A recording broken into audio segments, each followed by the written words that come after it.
Hey, this is Abby, and on today's Downtown Abby, we're going to be talking to a few people at Sig Luscher.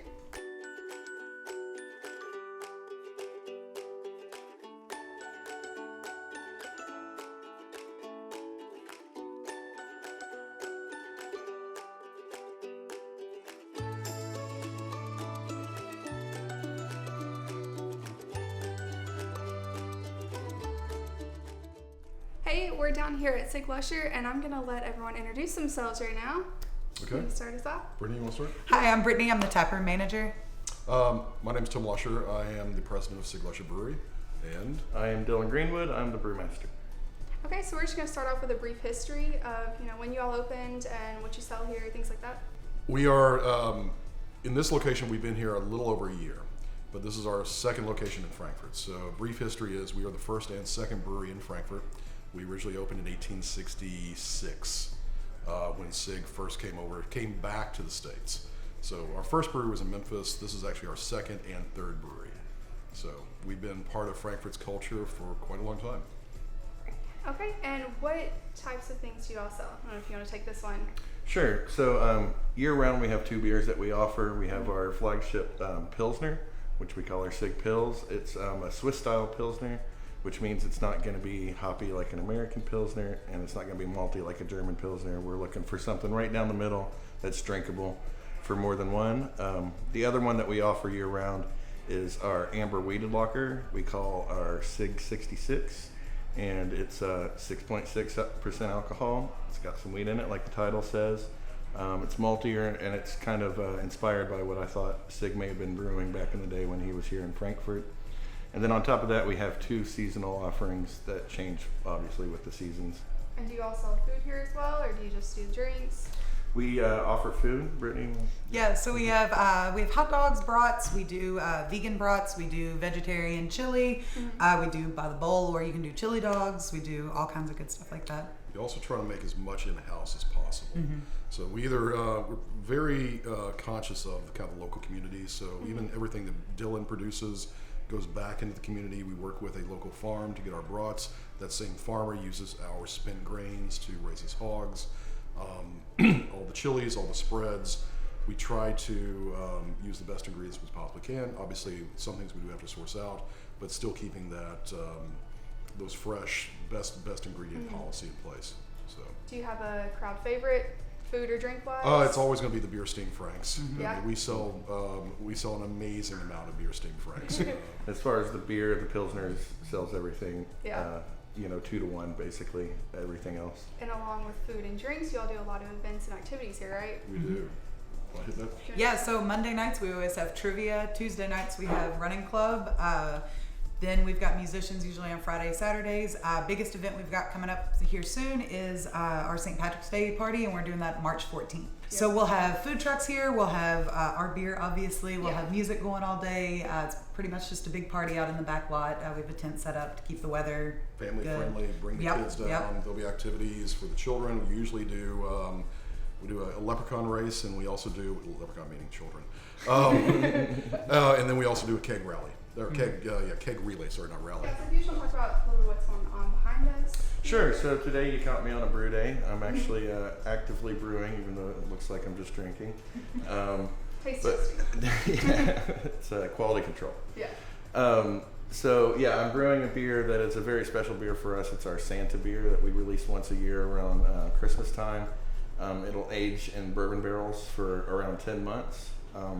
We're lucky enough to have a great partnership with Buffalo Trace here in town, who provides our barrels for us, and we're able to match our beers with their barrels in a way that a lot of breweries can't do because of the production levels. We are more of a boutique when it comes to our barrel collection. And so we have, as I said, the Santa that's brewing today that goes into Weller barrels.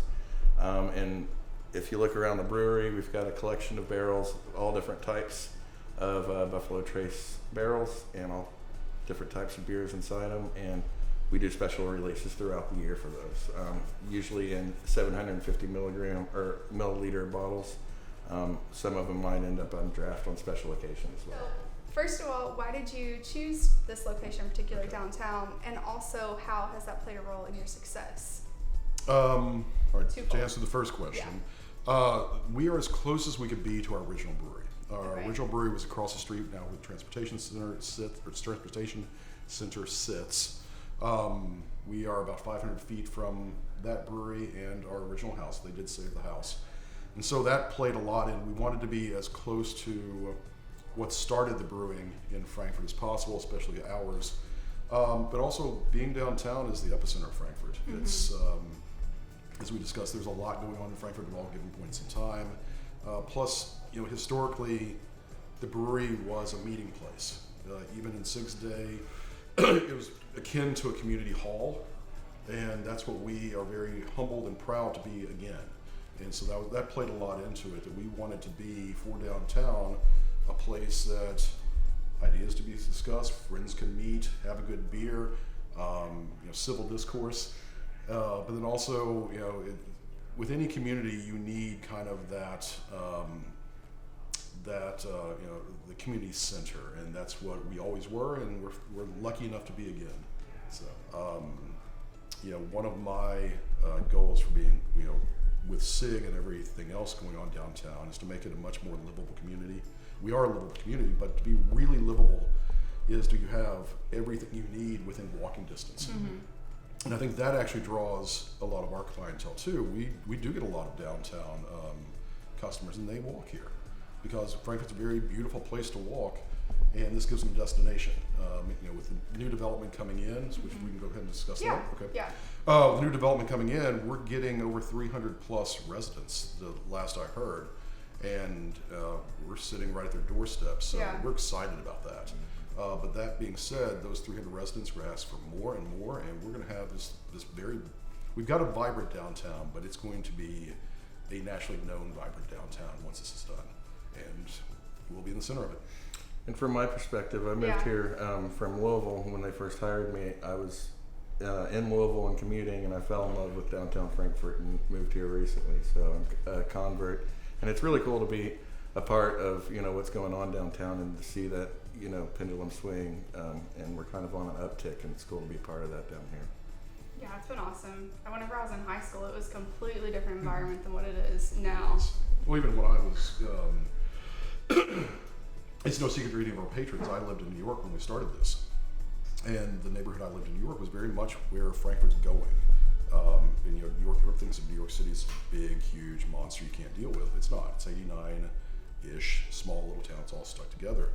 And that's what Frankfurt kind of is to me now. It's like what I had there, we're getting there. And so people ask me, is it a big culture shock? It's always going to be a culture shock, but on the other hand, Frankfurt has amazing people, this great sense of community. We're working on the walkability. We got it. We're just increasing it. We're getting more amenities downtown than frankly downtown's ever had in the past generation.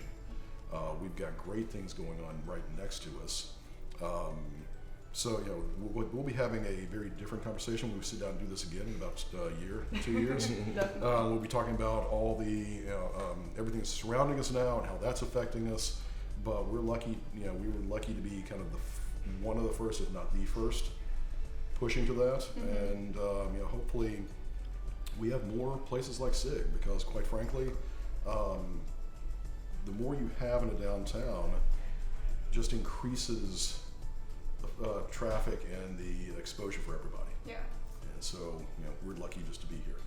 Was there anything you all would like to say to your customers and the community? Guys? Come down and have a pint with me. Right? Come see me for breakfast. Actually, that's a good point. Brittany, we do open at 7 a.m. People are Monday through shocked they Friday. don't know that. Yep. We're open 7 a.m. every single day except for Saturday and Sunday. Saturday we open at 11 for brunch, which we do a Bloody Mary bar. But we do breakfast sandwiches, biscuits. We have bagel sticks with spreads on them, beer cheese, salmon, bourbon cream. The other things we, obviously going into lunch, we have all the hot dogs and everything, special lunch specials, and quite frankly, we have a pretty damn good bourbon collection. just in case. Yeah. Right. If you don't like beer, and that's what we actually get. It's like we are a brewery, we do push our beer, but we also have wine and we have bourbon. So I think with those three offerings, there's not much we're lacking. Mm-hmm. And non-alcoholic stuff for the kiddos. Right. We do have a lot of yes, we do a lot of craft sodas, ale-8s, cheer wine, if you can call that a craft soda. And so yes, if you're not a beer drinker but you just want to come down and have a good time, listen to music, please come down, because we're not just a brewery. We're a place that people find friends.